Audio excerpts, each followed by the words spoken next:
Iraq is a country with ancient roots and with a long history of turmoil and conflict.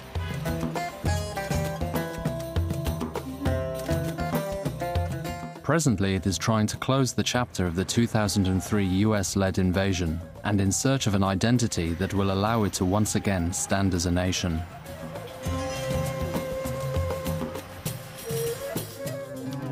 One of the most relevant countries in the Middle East, it spans almost the entire Tigris and Euphrates rivers and is situated on what was once ancient Mesopotamia, one of the cradles of human civilization.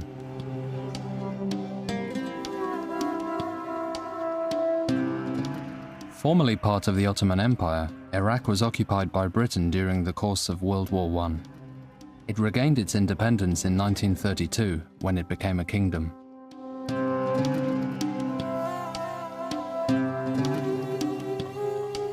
The Arab nationalist Ba'ath Party took power, overthrew the British-installed monarchy, and proclaimed a republic in 1958.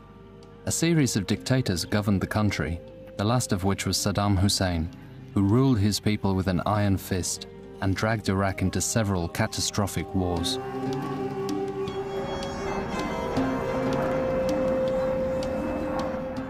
In 2003, Saddam Hussein's totalitarian regime was toppled by the US-led invasion of Iraq. Today, an unpopular occupation of international forces struggles with an armed hostile insurgency and the violent conflicts for power exploding amongst the various political and tribal factions.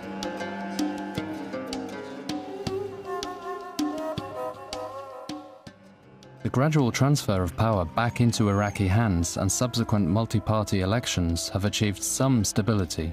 The situation, however, remains highly volatile.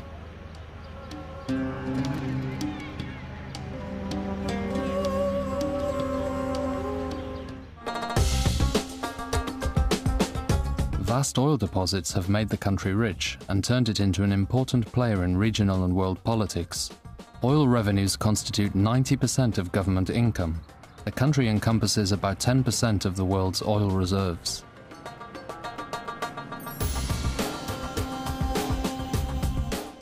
Unfortunately, over the past 25 years, Saddam Hussein's dictatorship, international sanctions, and finally war have shattered the country's institutions and gravely hindered its economy.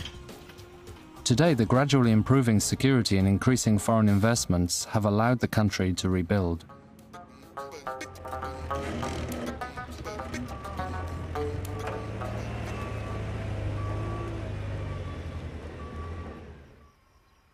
The estimated population of Iraq is 31 million.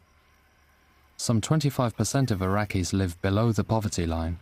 Water and electricity shortages are the order of the day. Continual violence and suicide attacks amongst various religious and political factions have destroyed many public institutions.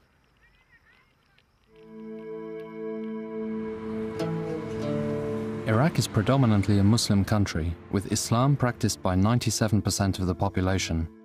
Two rival sects, Shi'ites and Sunnis, are involved in a constant and often violent power struggle.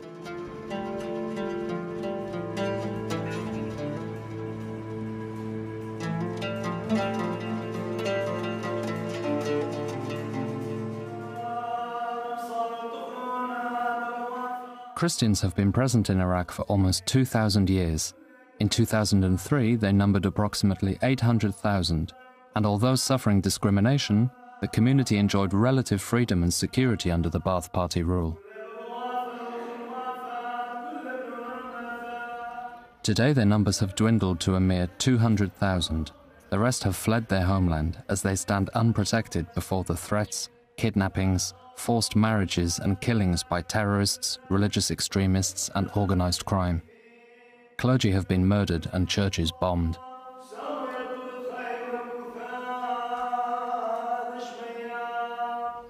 It is the largest Christian exodus in recent history. However, even in these times of acute crisis, priests, sisters and lay people have responded to the call of the gospel with heroic acts of faith and love. We cannot remain prisoners of fear, pain, and also the future. Thinking only of our future, we try to live normally.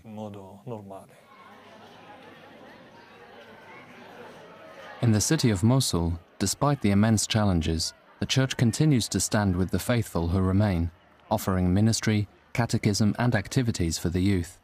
Their message is that there is something greater than fear, and that is life itself.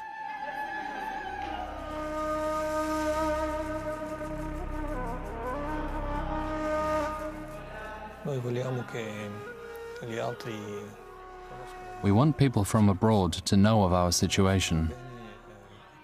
We want them to know what is happening in Iraq, and to the Christians here. And of course to pray. We want people from abroad to pray for us. We have faith that prayer is the only solution left us. We want you to pray for us. Noi vogliamo che gli altri preghino per noi.